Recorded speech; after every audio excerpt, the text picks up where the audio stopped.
کسی زمانے میں ایک چور تھا۔ وہ ایک بادشاہ کے محل میں چوری کرنے کے ارادے سے گیا۔ رات کا وقت تھا اور محل کے ایک کمرے سے بادشاہ اور اس کی بیوی کی گفتگو کی آواز آ رہی تھی۔ وہ کھڑے ہو کر سننے لگا۔ اگرچہ ایسا سننا غلط ہے، ناجائز ہے، چوری ہے، لیکن چور تو چوری ہی کرنے آیا تھا، تو اس سے سننے میں کیا چیز مانا ہوتی؟ آخر وہ چور ہی تو تھا۔ اس چور نے سنا کہ بادشاہ اپنی بیوی سے کہہ رہا ہے کہ میں اپنی بیٹی کی شادی ایسے آدمی سے کروں گا جو نہایت متقی و پرہیزگار ہو، بہت اللہ والا ہو۔ جب چور یہ بات سن رہا تھا تو اس کے دل میں خیال آیا کہ کیوں نہ میں کچھ ایسا بن کر دکھاؤں کہ بادشاہ میرے ہی ساتھ شہزادی کی شادی کر دے۔ دل میں ایک حرص پیدا ہو گئی۔ اب وہ چوری کرنا تو بھول گیا، لیکن دھوکہ دینے پر اتر آیا اور گھر جا کر بہت دیر تک سوچنے لگا کہ کس طرح میں اس بات میں کامیاب ہو سکتا ہوں۔ پھر ایک تدبیر اس کی سمجھ میں آئی کہ بادشاہ کے محل کے قریب ایک مسجد ہے، اس میں جا کر بزرگانہ لباس پہن کر اور ان کی وضع و قطع اختیار کر کے وہاں دن رات عبادت میں مشغول ہو کر بیٹھ جاؤں تو شاید یہ بات بادشاہ تک ضرور پہنچے گی کہ کوئی آدمی یہاں ایسا متقی پرہیزگار ہے جو دن رات اللہ کی عبادت میں مصروف ہے، تو ہو سکتا ہے کہ بادشاہ کی نگاہ میرے اوپر پڑ جائے اور میں شہزادی سے شادی کے لیے چن لیا جاؤں۔ یہ اس چور کا ایک نہایت حقیر اور ذلیل دنیاوی مقصد تھا جس کے لیے اس نے یہ ارادہ کیا۔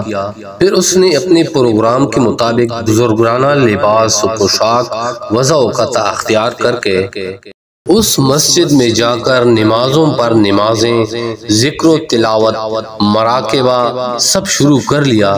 دن گزرتے رہے اور لوگوں میں شہرت ہوتی گئی کہ کوئی اللہ کے بہت بڑے ولی یہاں آ گئے ہیں جو دن رات عبادت کرتے ہیں۔ یہاں تک کہ یہ بات بادشاہ تک پہنچ گئی کہ یہاں کوئی اللہ والے آ کر بیٹھے ہیں۔ جوان زہد و عبادت میں لاجواب، تقوی و طہارت میں بے نظیر، جب بادشاہ کو یہ بات معلوم ہوئی تو انہوں نے اپنے ارادے کے مطابق غور و فکر شروع کر دیا کہ شہزادی کے متعلق جو سوچا تھا اس کے لیے اسی کا انتخاب کیوں نہ کر لیا جائے۔ بادشاہ نے اس سلسلے میں گفتگو کے لیے اپنے وزیر کو بھیجا۔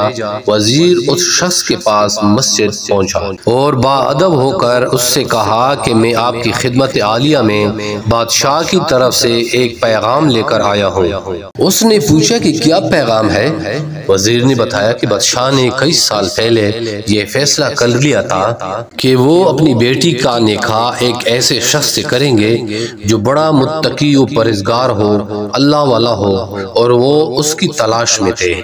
ان کی جو نظر گئی تو نظر انتخاب آپ پر آ کر رک گئی ہے، لہذا بادشاہ نے مجھے بھیجا ہے کہ اس سلسلے میں آپ سے گفتگو کروں۔